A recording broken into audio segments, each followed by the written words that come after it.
ये सम्राट चौधरी की इस वक्त आप तस्वीर देख रहे हैं। आज ये भी चुनावी मैदान में है और अभी एक वोटर के तौर पर तारापुर का लखनपुर गांव है, जहां पर सम्राट चौधरी आपको भगवा गमछा डाले लाइन में कतार में अपनी बारी का इंतजार करते हुए नजर आ रहे हैं।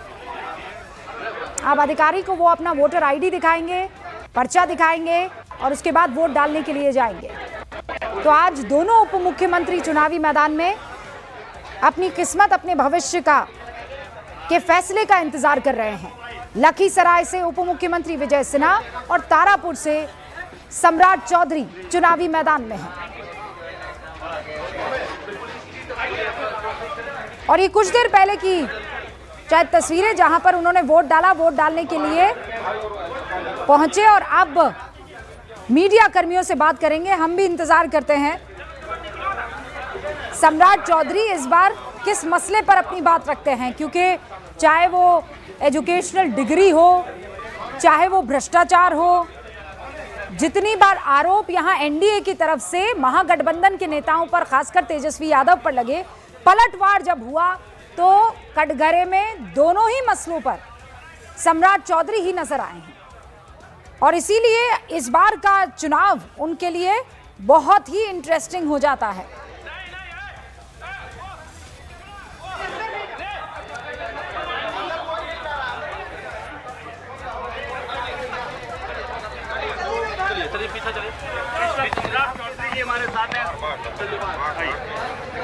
सम्राट चौधरी ने अपना वोट यहाँ पर डाला। चलिए आगे बढ़िए। तो मीडिया कर्मियों को कहते क्या है, हम भी इस बात का इंतजार कर रहे हैं। ये जो 100 मीटर वाला है, अक्सर यही होता है कि उनको भी पता है कि कहीं आचार संहिता का उल्लंघन ना हो जाए, वरना गड़बड़ हो जाएगी। तो सबसे पहले इंतजार करते हैं कि एक बार वो बाउंड्री पार हो जाए, उसके बाद बोले संजय जी। बिल्कुल आप सही कह रही हैं। इसलिए देखिए लालू परिवार पूरी तरह से वहाँ पे सजग है और ऐसा कई बार होता है कि 100 मीटर दायरा पार भी कर जाते हैं, लेकिन विपक्ष के कई वो पार्टियां, कई नेता उसके ऊपर आरोप लगाने लगते हैं कि इस पे आचार संहिता का उल्लंघन हुआ और उन नेता पे कार्रवाई की जाए। एक इंटरेस्टिंग वाकया उससे रिलेटेड मैं आपको बताऊं, 2012 का मेरे ख्याल में चुनाव था, जिस समय सेल्फी काफ़ी प्रचलित नहीं हुआ था, नई नई सेल्फी का दौर चला था। मोदी जी ने एक सेल्फी ली थी अपना वोट डालने के बाद, विधानसभा चुनाव के बाद उन्होंने अपनी एक सेल्फी ली थी विधानसभा बूथ के बाहर उंगली दिखाते हुए। और तो काफ़ी एक्साइटमेंट हुआ, क्योंकि मतलब यूथ में पर्टिकुलरली सोशल मीडिया पे काफ़ी चर्चा हुई। उसके थोड़ी देर बाद कांग्रेस ने शोर मचाना शुरू कर दिया कि आचार संहिता का उल्लंघन हो गया। सिंबल था ना वो हाथ में? नहीं, सिंबल यहाँ पे था या हाथ में था। हाँ। लेकिन वो दूर थे, वो काफ़ी दूर थे।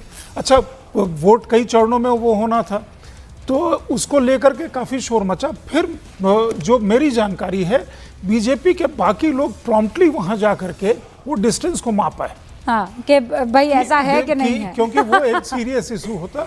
तो अच्छा, ये इस बीच देखिए, हम ये मुंगेर की वो तारापुर सीट का जिक्र कर रहे हैं। आप ये मत भूलिएगा कि जो उप मुख्यमंत्री हैं, ये उनका पुश्तैनी इलाका है। मतलब 1985 से लेकर 2010 तक तो इनके पिता ही वहाँ पे चुनाव लड़ते आए हैं और जीते हैं। और इनफैक्ट एक बार उप मुख्यमंत्री की माताजी जो हैं वो भी चुनावी मैदान में उतरी और वो भी जीती थी।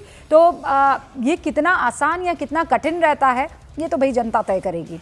अब चुनावों में जीत हार का फैसला तो आपको करना है। सम्राट चौधरी पहले क्या कह रहे हैं सुन लेते हैं और उसके बाद मैं आती हूँ।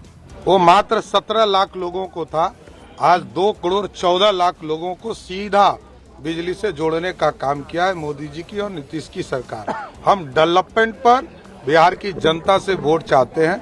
बिहार में जो बदलाव हुए, एक्सप्रेसवे बने, रोड बने, और आज यदि बिहार में सारे इंफ्रास्ट्रक्चर ठीक होने के बाद उद्योग लगने लगा, आज बिहार के जीडीपी में, जो लालू जी के राज में बिहार के जीडीपी में माइनस में इंडस्ट्री था, आज 23% हिस्सेदारी जीडीपी में इंडस्ट्री का है। इसलिए हम विकास के नाम पर वोट मांग रहे हैं। बिहार की जनता एक अच्छी सरकार नीतीश कुमार के नेतृत्व में और मोदी जी के नेतृत्व में। अरुण कुमार सिंह से इनकी लड़ाई सीधी है वहां पर, और इसीलिए मुकाबला बड़ा इंटरेस्टिंग हो जाता है। बहरहाल एक मुकाबला यहाँ है जिसमें जीतता कौन है हारता कौन है, 14 तारीख को पता चलेगा।